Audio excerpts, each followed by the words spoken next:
একটুখানি খাই। হা কর। কেন? হা করো না। আপা, তুমি চিঠিটা পড়েছিলে? কোন চিঠি? আয় না। উফ! ওই যে তোমার টেবিলের উপর রাখা ছিল। ছিল নাকি? কই দেখিনি তো। কার চিঠি? মামা, দেখি আমার বিবিটা লাল টুকটুকে জিব্বাটা দেখি।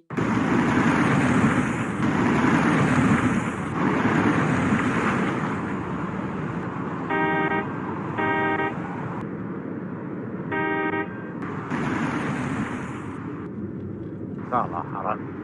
গালি দিয়ে লাভ নেই মহসিন ভাই, ও সাইড দেবে না। দিবে না কেন? আমাদের আগে যাবার দরকার কি? আমরা পেছনে পেছনে যাই। না না, ট্রাকের ভিতরে থাকলে তো রাস্তা দেখা যায় না। তাহলে এক কাজ করি, সামনে চায়ের দোকান দেখে গাড়ি থামান, আমরা নেমে একটু চা খাই। বাই দিস টাইম ট্রাক চলে যাবে।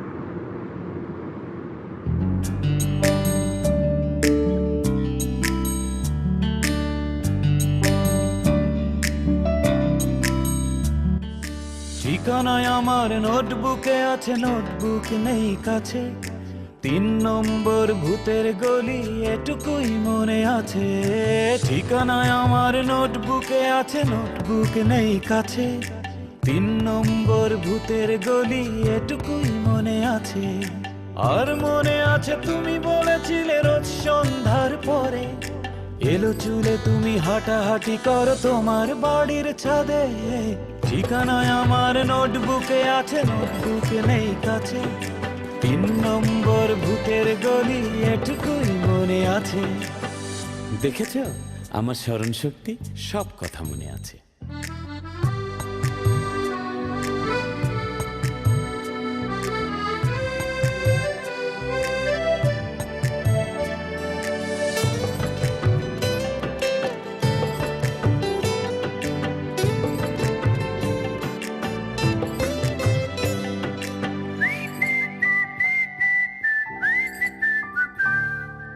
অলিতে গলিতে দেখা পরিচয়, ঠিকানার লেনদেন।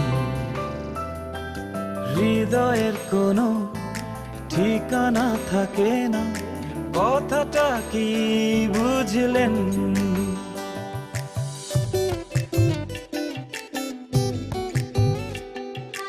অলিতে গলিতে দেখা পরিচয়, ঠিকানার লেনদেন। হৃদয়ের কোনো ঠিকানা থাকে না, কথাটা কি বুঝলেন? এ কথা জেনেও হাঁটাহাঁটি করি, ভূতের গলিটা খুঁজি। তোমার দেখা পেয়ে যাব আমি হঠাৎ করে বুঝি। ঠিকানায় আমার নোটবুকে আছে, নোটবুক নেই কাছে। 3 নম্বর ভূতের গলি এটুকু মনে আছে।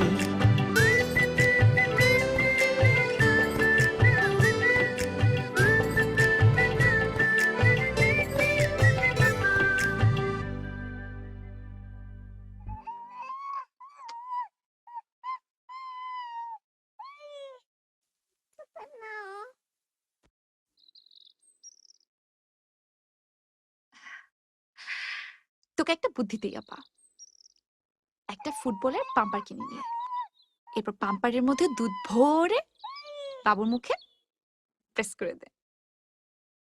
এসব রসিকতা আমার ভালো লাগে না। হুম। শোন, আজ বিকেলে বাসায় থাকবি। আবরার সাহেব টেলিফোন করেছিল।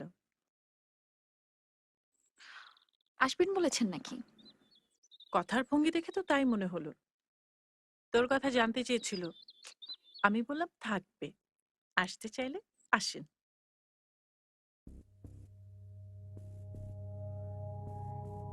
দাঁড়াও, তোমাকে আমি ঘরে নিয়ে গিয়ে দরজা বন্ধ করে ডিম খাওয়াবো।